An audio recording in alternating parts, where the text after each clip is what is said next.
Hi, this is Mrs. Slater, and before we begin today, I did put a document on Edline that you could fill in. It is a lot of writing, so I figured if I put it on Edline, that would make it easier for you. So anyway, push pause and see if you can print that out. If not, then you can just write them down. All right, so for the first problem, it's about a carpenter. A carpenter works 1/3 as long after lunch as she worked before lunch. So, just as a side note, I like to just abbreviate what I just read. So 1/3 after lunch. She works a total of 8 hours. How long? So that means that our variable that we're trying to find is going to be time.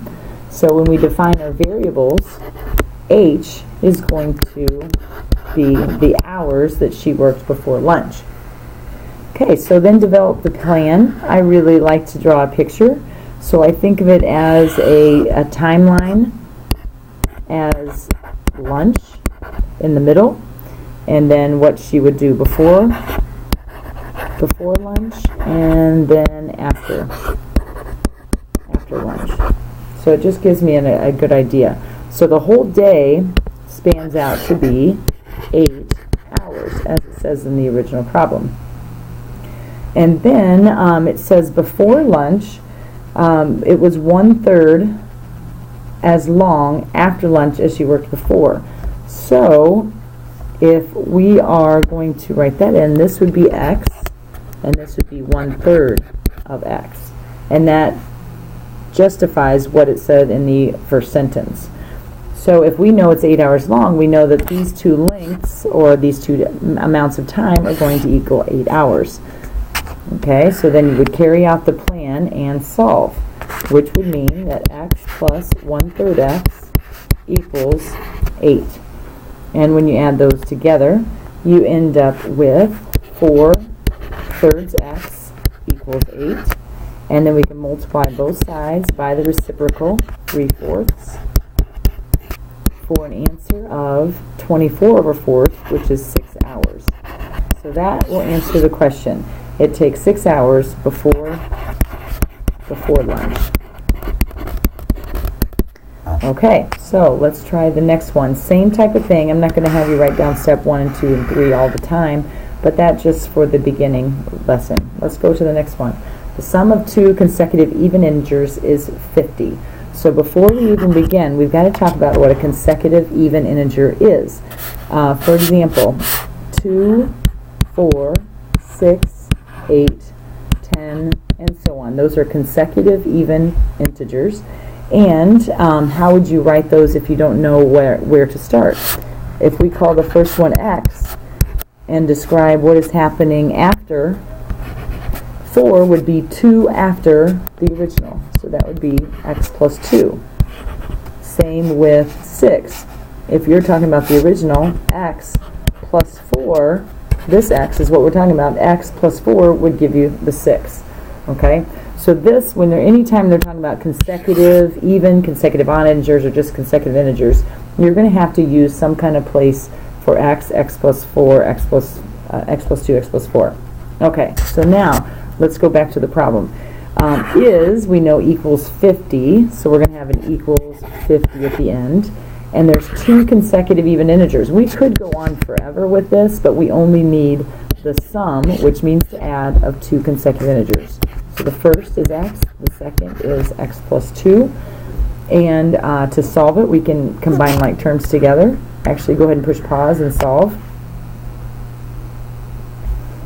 So we have 2x plus 2 equals 50, 2x equals 48, and x equals 24. So what that means is that 24 is the first one in the list, and when you are finding the next one, it would be 26. Okay? So 24 and 26, and I don't know why that little thingy is there. Okay, the next two problems are all about money and interest, and how much money you borrow versus what is sale prices of different items. So anytime you see originally borrowed as something that is as a question, you're going to use a similar formula that you have seen before. So I want you to write this down first. A equals P1 plus R to the T. So I know you've seen that before, so now let's define each letter. The A is going to be the account at the end. P is going to be the principal amount, or the beginning amount.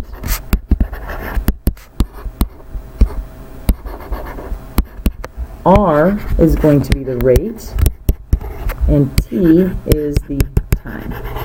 So if you look at your original problem, it's saying that the rate is 9%. They're telling you it's after 1 year, so that's what this whole equation is for, is about 1 year. They're saying that pays off the loan, so that's the ending amount. And then you can figure out how much it was originally borrowed, because that's going to be the beginning amount. All right, so let's plug numbers in. The account at the end is $1,035.50. Principal, we do not know. We do not know the beginning price. 1 plus, and then you have your 9%. So when you're dealing with money and investments, and this is how much is going to be added on, so we're going to have to use addition here. And time is going to be 1 year, so we're going to put a 1 as the exponent.